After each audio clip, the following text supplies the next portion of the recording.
Everyone knows The Goonies is a classic. The 80s kids swear by it. It was a financial and critical hit. It's just too bad that it's not very good. Coming to you from beautiful downtown Fortitude Valley,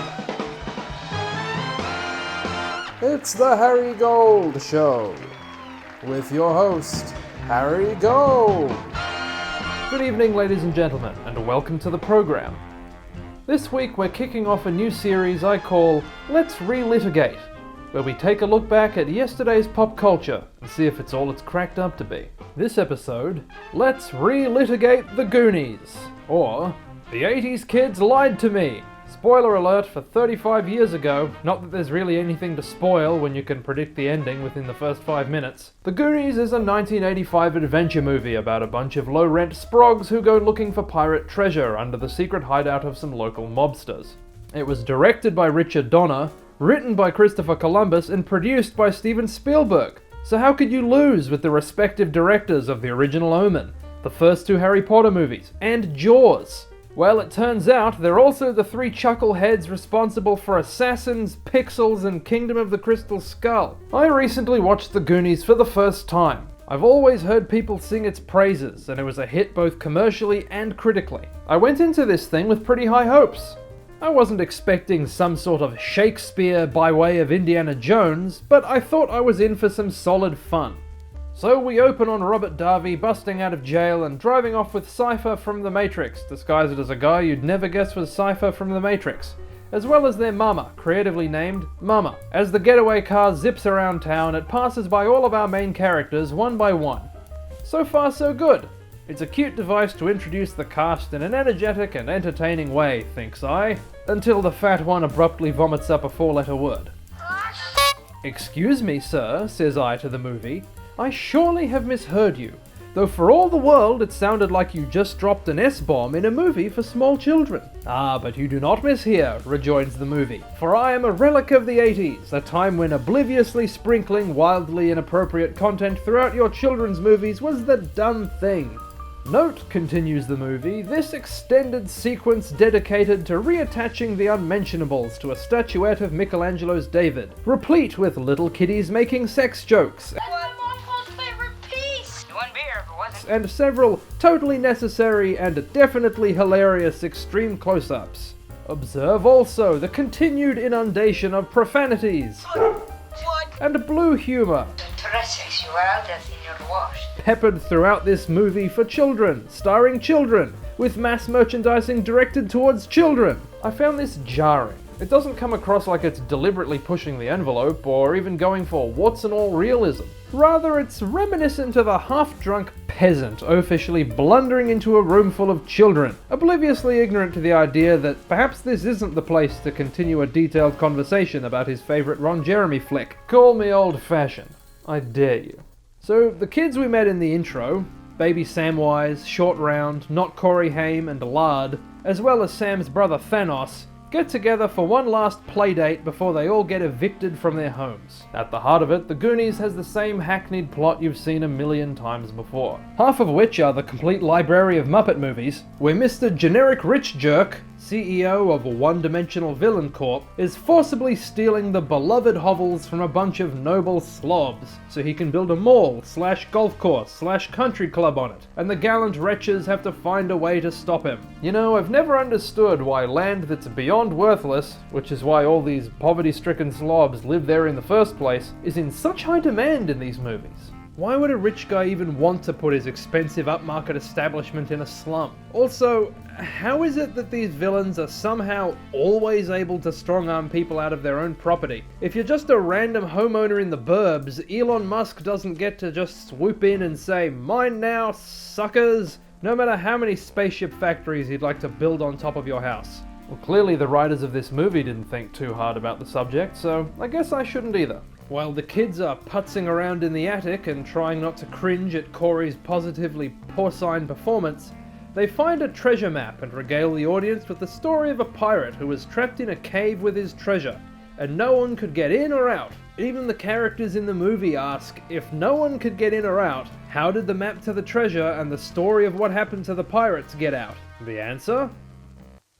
It just did. Now that kind of problem solving is why they pay Spielberg the big bucks. And now we come to my biggest beef with this movie. The pacing is...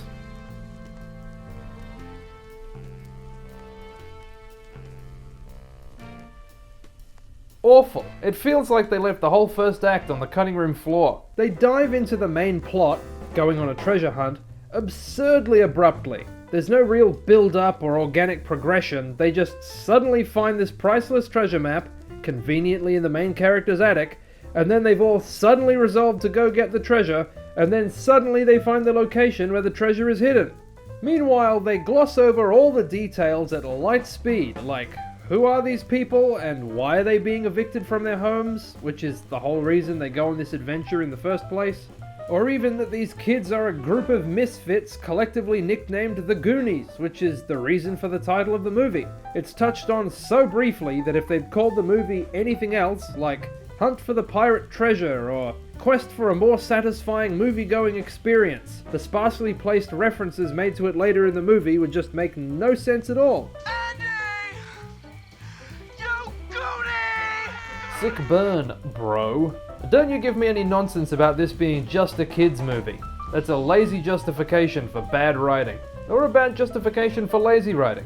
Take your pick. You can't excuse a film for being garbage just because the intended audience's standards are non-existent, while still maintaining as an adult that it's still a cinematic classic. Not on my show. So the kids arrive at the hideout of the criminals from the beginning, under which the treasure is supposed to be hidden in a cave. Access to the caves is actually built into this building, but we're still supposed to believe nobody knew the caves were there, nobody could get into them, and nobody could find the treasure.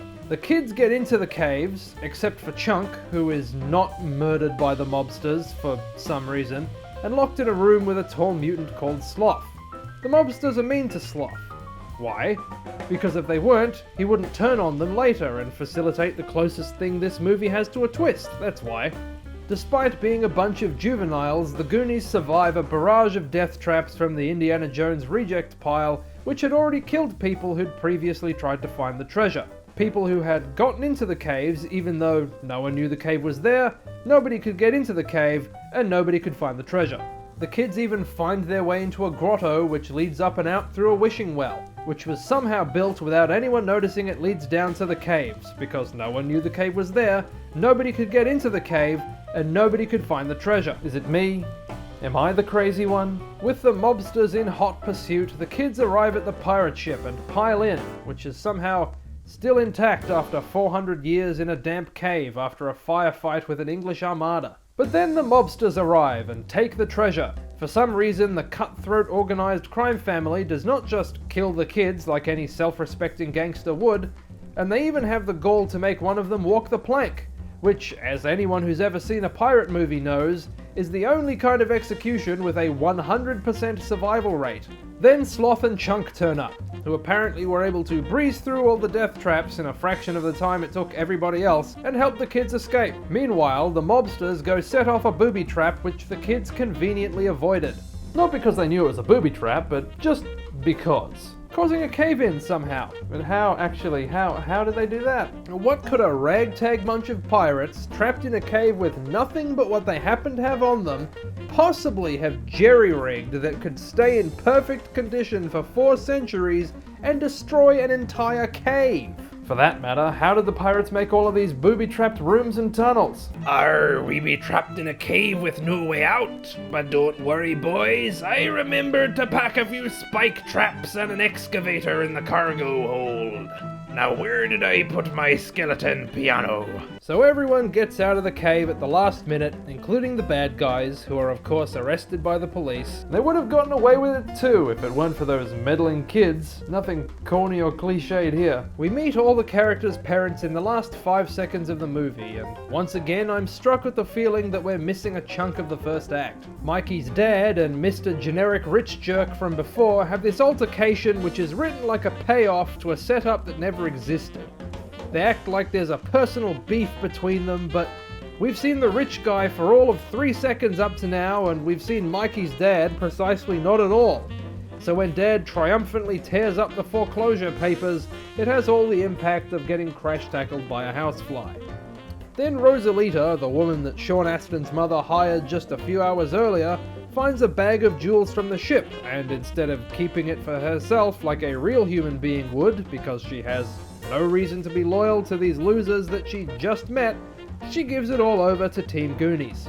Then they pronounce that they have enough money to keep their houses. This is, of course, without actually knowing what the jewels are worth or whether they'll even cover what they collectively owe. Not to mention how they would be distributed or whether it's even legal to keep them. Maybe they'll make a sequel about the inevitable legal battle over who gets what that turns all the main characters against each other. And perhaps most importantly, Mr. Generic Rich Jerk has already said he's tearing down 50 houses.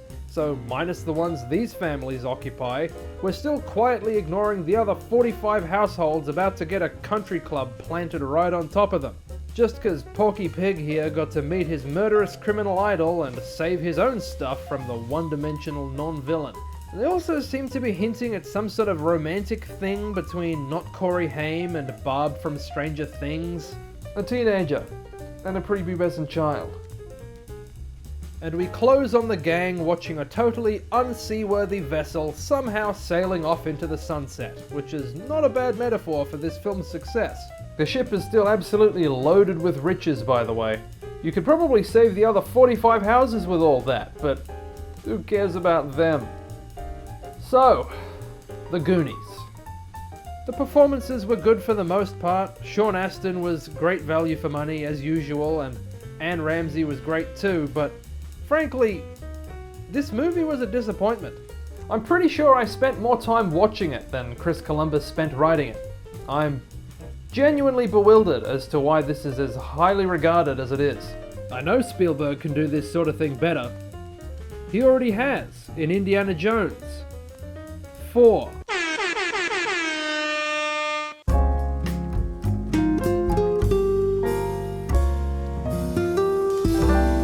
Let's play a game. I'll draw someone famous, and the first 3 people, I repeat, 3 people, to get it right in the comments will get a shout out next week when I tell you the answer. If your guess last week was Patrick Stewart, the man who looks nothing like James McAvoy, you were right on the money. But wait, there's more. Nick Moore, to be precise, first in with the correct answer. Well done, and thanks everyone for playing. The most recognizable feature on this week's subject is probably their nose. Now, I'm not going to say they have a big nose, but if one were to insinuate that on a clear day you could spot it from outer space, well, I'll leave you to draw your own conclusions. Beneath a pair of voluminous and meaty lips, this person has what is commonly called a weak chin, though precisely how much they could bench with their jawbone is debatable. As a result, their head sort of melts into their neck. Though often obscured by their hair, this person's jug handles wax elephantine. Add to this their large doleful eyes and considerable eyelashes, and you achieve an overall appearance of wearing facial features a size too large on a head that's shrunk in the wash. Now who could this be? If you know who that was, let us know in the comments. Maybe hit that subscribe button and ring that bell too, so you can be first in to leave an answer next episode. But this has been the Harry Gold Show, so until next time, stay safe, and God bless.